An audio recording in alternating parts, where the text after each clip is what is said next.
Personal finance opinions YouTube channel में results analysis की एक और वीडियो में आपको खुशामदीद।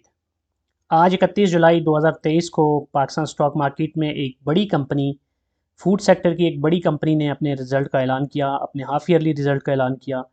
इस वीडियो में इस कंपनी के रिज़ल्ट के हवाले से डिटेल्ड एनालिसिस आपके साथ शेयर किया जाएगा और साथ साथ कंपनी की अर्निंग और डिविडेंड की जो भी डिटेल्स हैं, जो डिविडेंड अनाउंस है उसकी डिटेल्स आपके साथ शेयर होंगी और हिस्टोरिकली भी देखा जाएगा कि ये कंपनी पिछले 5 सालों में कैसा परफॉर्म करती आ रही है।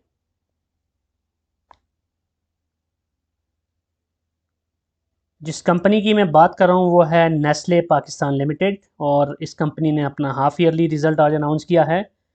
और सबसे पहले हम रिज़ल्ट का एनालिसिस कर लेते हैं और उसके बाद डिविडेंड के हवाले से डिटेल्स आपके साथ शेयर की जाएंगी। जो हाफ ईयरली रिजल्ट है इस कंपनी का फॉर द पीरियड एंडिंग 30 जून 2023 उसको कंपेयर करके हम डिस्कस करेंगे for the period that ended on 30 June of 2022। तो यहाँ पर हम देख सकते हैं कि इस कंपनी का रेवेन्यू 80 बिलियन से बढ़कर 101 बिलियन पे चला गया और ये 26% से ज़ायद का इजाफा है पिछले साल के शिशमाही रिजल्ट्स के मुकाबले में। और इम्पॉर्टेंट चीज़ ये है कि ना सिर्फ ये कि कंपनी की सेल्स यानी कि रेवेन्यू इंक्रीज़ हुआ, बल्कि साथ साथ जो इसका ग्रॉस प्रॉफिट है उसमें जो इंक्रीज़ है वो उस परसेंटेज से भी ज़्यादा हुई है और 26 बिलियन से बढ़कर इस कंपनी का जो ग्रॉस प्रॉफिट है वो 34.3 बिलियन पे चला गया और परसेंटेज टर्म में अगर देखें तो ये 31.48% की इंक्रीज़ है। तो जिस परसेंटेज में इसका रेवेन्यू इंक्रीज़ हुआ उससे ज़्यादा इसका ग्रॉस प्रॉफिट इंक्रीज़ हुआ, जिससे ये हमें पता चलता है कि इस कंपनी की जो कॉस्ट ऑफ सेल्स हैं वो भी रिड्यूस हुई। कंपनी ने अपनी प्रॉफिटेबिलिटी को मज़ीद स्ट्रॉन्ग किया। यहाँ पे ग्रॉस प्रॉफिट मार्जिन देखें तो पिछले साल इसका ग्रॉस प्रॉफिट मार्जिन 32.52% था फॉर द फर्स्ट 6 मंथ्स और इस साल के पहले 6 महीनों में 33.91। तो 1% से ज़्यादा इंक्रीज़ हुआ है इसका ग्रॉस प्रॉफिट मार्जिन। उसके बाद ऑपरेटिंग प्रॉफिट अगर देखें तो 15.59 बिलियन से बढ़ के 28.38 बिलियन पे चला गया और ये जो परसेंटेज टर्म में इंक्रीज़ है वो 37% से भी ज़्यादा है। तो again another positive number which means के इसका ऑपरेटिंग प्रॉफिट पिछले साल के मुकाबले में ज़्यादा इंप्रूव हुआ, विच मींस के कंपनी की जो अदर इनकम है वो भी इम्प्रूव हुई और साथ साथ जो कंपनी के जो एडमिनिस्ट्रेटिव एंड सेलिंग एक्सपेंसेस हैं वो भी रिड्यूस हुए, यानी कि वो बेहतर तौर पे मैनेज किए गए। अब प्रॉफिट बिफोर टैक्स की अगर बात करें तो 35% का इंक्रीज़ है, 13.001 बिलियन से बढ़ के 17.586 बिलियन पे चला गया और 35.26% इंक्रीज़ है ये पिछले साल के मुकाबले में। और नेट प्रॉफिट यानी बॉटम लाइन पे आएँ तो पिछले साल इस कंपनी का जो नेट प्रॉफिट था वो 7.6 बिलियन था, 7.69 बिलियन टू बी एग्जैक्ट, और इस साल ये बढ़ के 10.98 बिलियन हो गया for the first 6 months. Percentage term में 42.77% का ये इंक्रीज़ है इस कंपनी की नेट प्रॉफिटेबिलिटी में। और नेट प्रॉफिट मार्जिन की अगर बात करें तो 9.57 था पिछले साल, जो इस साल बढ़कर 10.83% हो गया। कॉन्सिक्वेंटली जो अर्निंग पर शेयर है वो 169 रुपये 68 पैसे थी पहले 6 माह में पिछले साल और इस साल ये 242 रुपये 25 पैसे तक इंक्रीज़ कर गई। तो ओवरऑल अगर हम देखें तो सारी जो नंबर्स जितने भी नंबर्स हैं इस इनकम स्टेटमेंट के अंदर वो बहुत अच्छे हैं और इस कंपनी ने अपनी प्रॉफिटेबिलिटी को इंक्रीज़ किया है, अपनी कॉस्ट को कट किया है और कुल मिला के एक बहुत ही बेहतर पोजीशन इस कंपनी की यहाँ पे हमें देखने को मिल रही है। अब यहाँ पर हम थोड़ा सा इस कंपनी के जो ट्रेडिंग हो रही है स्टॉक मार्केट में, तो स्टॉक की मूवमेंट को भी हम देख लेते हैं।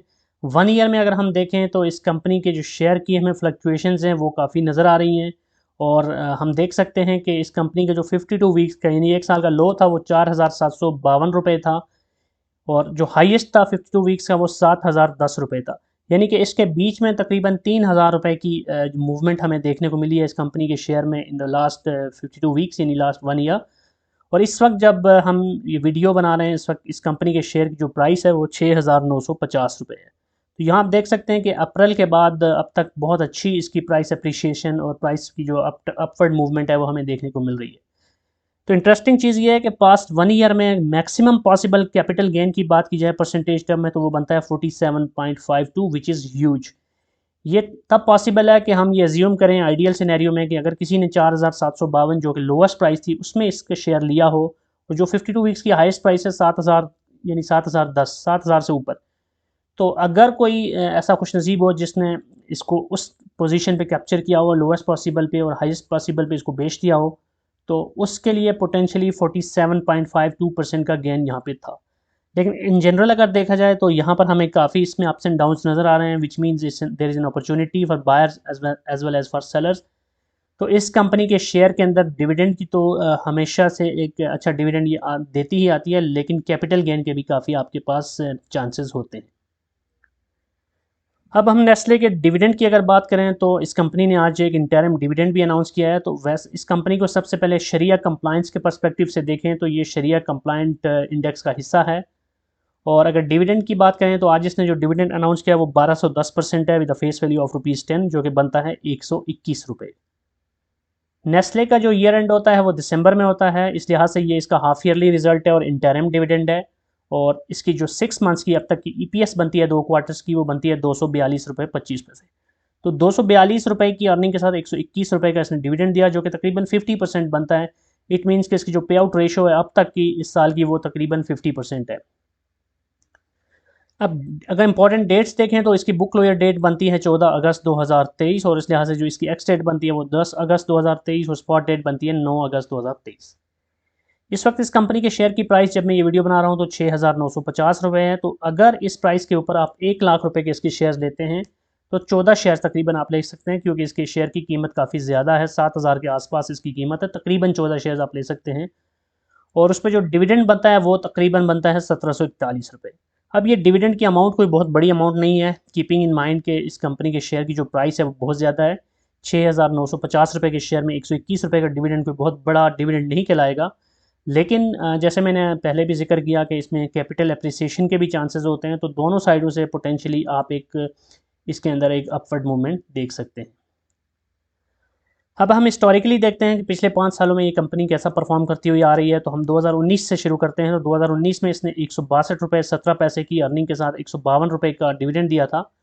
तो अच्छी खासी इसकी डिविडेंड पे आउट रेशो रही 2019 में।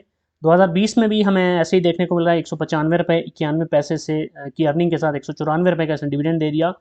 ऑलमोस्ट 100% के करीब थी इसकी पे आउट रेशो। फिर 2021 में 281 रुपये 55 पैसे की अर्निंग के साथ 285 रुपये का इसने डिविडेंड दे दिया, तो इसकी पे आउट रेशो 100% से भी ज़्यादा रही।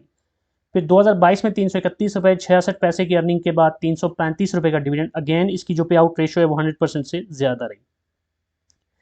अब 2023 का जो फर्स्ट हाफ है इसमें 242 रुपये की अर्निंग के साथ 121 रुपये का डिविडेंड दिया। तो अगर हम हिस्टोरिकली इस कंपनी को देखें तो हिस्टोरिकली इसकी पे आउट रेशो 100% के आसपास रहती है। तो इस दफ़ा 50% है, तो इन दैट सेंस हम एक्सपेक्ट कर सकते हैं कि अगले 2 क्वार्टर्स के रिजल्ट के बाद जब इसका फाइनल रिजल्ट आएगा तो कुल मिला के साल की जो इसकी अर्निंग पर शेयर के हिसाब से जो डिविडेंड बनता है वो काफ़ी ज़्यादा बनता है। तो वी कैन होप कि अगर कंटिन्यूटी रहती है और ये अपना हिस्टोरिकली जो तसलसल है पे आउट रेशो का उसको बरकरार रखती है, तो अगले 2 क्वार्टर्स के रिजल्ट के साथ एक मज़ीद बड़ा डिविडेंड हम इस कंपनी से एक्सपेक्ट कर सकते हैं। ये थी आज की वीडियो नेस्ले के हवाले से। आई होप कि ये इन्फॉर्मेशन आपके लिए यूज़फुल होगी। अगर आपका कोई क्वेश्चन है, कोई भी कमेंट है, तो आप कमेंट सेक्शन में लिख सकते हैं। और अगर आपको ये वीडियो पसंद आई है तो चैनल को सब्सक्राइब करना, वीडियो को लाइक करना और बेल आइकन को प्रेस करना मत भूलिएगा। Thank you very much.